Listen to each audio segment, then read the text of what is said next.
Now, I'm not the kind of person to say I told you so, but I told you so. Hey guys, Otaku here, back with another YCS recap. So today we're going to be talking about YCS Indianapolis and just how wrong you all were in my last recap video. So in my previous recap video for YCS Raleigh, the video was even titled, "We Need an Emergency Ban List." And in that video, we were right off the coattails of a new Forbidden and Limited list and the release of Legacy of Destruction. And in that video, I talked about how the ban list and the release of Legacy of Destruction really didn't do anything. Snake Eyes was still very much the top dominant deck, and the only thing that's really changed since then is a slight tweak of the build. With the release of Legacy of Destruction, we have seen the play of Snake Eye Diabellstar, and because of that, they can make rank 8 plays, which means they play Hope Harbinger. But in that exact video, you all in the comments just wanted to rail me because I was jumping the gun. Oh, Otaku, let the format breathe. Oh, the ban list hasn't had time. The YCS was too soon. Ah, a new set just came out. Give a moment for the new cards to be relevant. We haven't had time to test everything. Yeah, well, we've had time to test stuff and nothing has fucking changed. I would even argue that the Tier 0 format has gotten worse. So as you all can see here, about 60%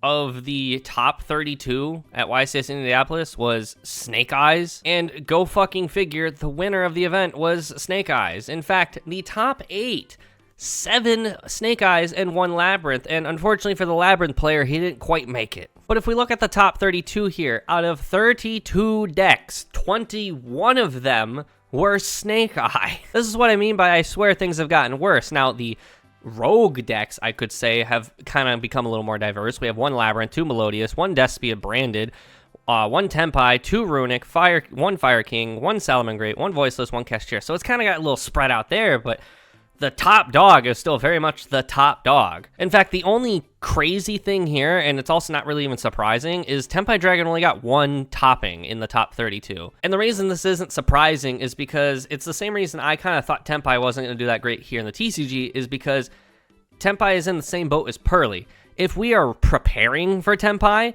it's not going to do anything. It's not going to be scary. If we respect it as a deck, it's not going to do very well. And sure enough, everyone at YCS Indianapolis respected Tenpai. Now let's go ahead and real quick just take a look at the deck list of the guy who won YCS Indianapolis. His name was Paulo, which I believe is like his 4th YCS win, so congratulations, Paulo. But for the most part, it's exactly what we've been seeing forever. Again, the only difference here from what we've been seeing is Snake Eye Diabellstar, since Legacy of Destruction came out, has been seeing play as a 1-of in the deck, and because of that, Hope Harbinger, or Hope Harbinger, whatever you want to call him, is seeing play, which means he is a spell and trap negate, meaning evenly matched, just still not relevant. I remember when Baron and Borreload got banned, everyone's like, oh, Board Breakers, evenly is good again. Nah, Titaniclad, or not Titaniclad, the fucking Hope Harbinger still tells that no. Now, like, the only, like, super interesting thing here is that the Kashtira cards are kind of getting thrown in the side, which is also pretty interesting, but they also just make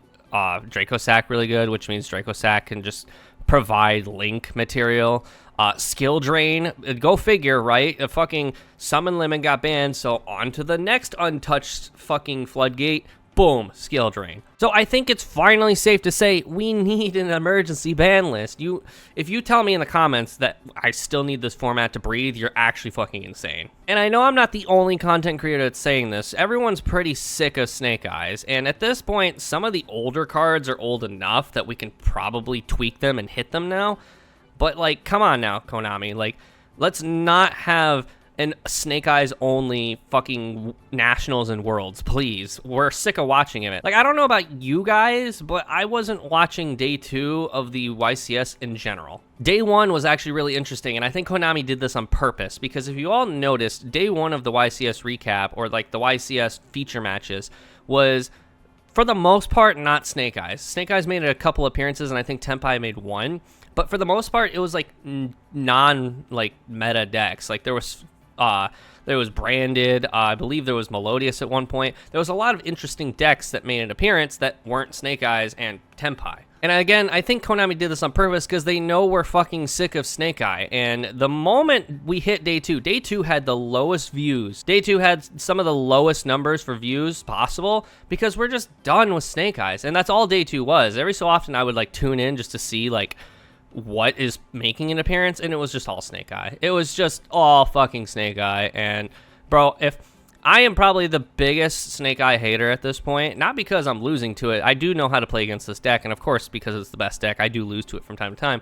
But I'm just so done with this deck. Let's just move on to the next one. And the worst part of all this is, like, I know I'm saying we need an emergency ban list, and a lot of people are also saying this, but we're not going to get one. It would take an extreme case of this being like the best deck and it's doing like 80% toppings to like 90% toppings at YCS's before Konami realizes there's a problem. But also on top of that, Konami just announced some of the cards that are going to be in the OTS 25, and sure enough, Snake Eye Ash is getting reprinted, and they didn't confirm this, but it's safe to say Snake Eye Ash is getting a ultimate rare printing because he already has a super rare printing, and I doubt they're going to make him common. And I don't know about you guys, but like if I wanted people to go to OTS stores so they'll play at local tournaments so they'll continue supporting my business, I'm not going to ban or limit the card that I'm going to give a high rarity. Something about that just doesn't make sense. In all honesty, we'll probably see our next ban list right before Worlds,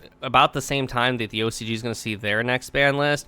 So that way we kind of have the Worlds format in a sense. And if I had to take a guess, Snake Eyes probably going to be fairly untouched by that as well, meaning that we're going to see only Snake Eyes at Worlds. And if I had to guess, just off the top of my head, Skill Drain is going to get put to 1 or banned. And most likely they're going to hit some of the, again, end board solutions to Snake Eye to kind of try and tone it down. So we might see Draco Sack get banned, Hope Harbinger maybe get banned. I don't believe that one all that much. Zelantis possibly getting banned. I don't know. The moral of the story is we're fucking stuck in this Snake Eye format, at least until the end of Worlds. And obviously, when Worlds is over, this deck's gonna get fucking butchered. I'm talking about Snake Eye Ash getting banned, fucking Flameburge getting banned, Princess getting banned, Wanda getting banned. I'm exaggerating, of course, but this deck will get butchered at some point. Another reason I think we need to have an emergency ban list really soon to, like, tame the Snake Eye problem is, and I talked about this literally in last week's video, we have Infinite Forbidden coming out, and it's going to be legal for Nationals. Really? Making a video here. No, it's fine. Keep drinking your water. It's fine. I'm just ranting about the problem of Snake Eye over here. No, it's fine. Keep drinking your water. And with the release of Infinite Forbidden, we're getting the Fiendsmith cards, which, as we've seen in the OCG, Fiendsmith is going to go really well with the Snake Eye combo, being able to make Beatrice on a turbo and just dump like Flameburge essentially, or just do a bajillion other shit. So we need to hit Snake Eye before Nationals, is my personal opinion. We need that emergency ban list, or Snake Eyes is just going to be a problem that we're going to just have to be stuck with. And I don't know about you guys, but again, I'm Snake Eyes' biggest hater. This deck is just really fucking annoying and just boring at the same time. It's so uninteresting to play against it. It's so uninteresting to play it, in my personal opinion. I have played the deck a handful of times, and it's just not fun, in my personal opinion. And it's just boring to watch. Like, this deck has been doing the same shit. Same end boards. It's got 1,000 different lines, but it has the same result essentially. It's just I'm done with this deck. But that's really all I have for you guys today. So thank you all for listening to my very long Snake Eyes rant, and once again talking about how we need an emergency ban list off of the coattails of a YCS. But of course, let me know down in the comments below what you all think. Are you sick of Snake Eyes? Are you ready for just a new format where there's a different top dog deck running the format? And just overall, do you think we need an emergency ban list? But also, with that, don't forget to leave a like on the video and subscribe and hit the little bell button for future notifications on when I make more videos. And with that, I'll see you all in the next video. See ya!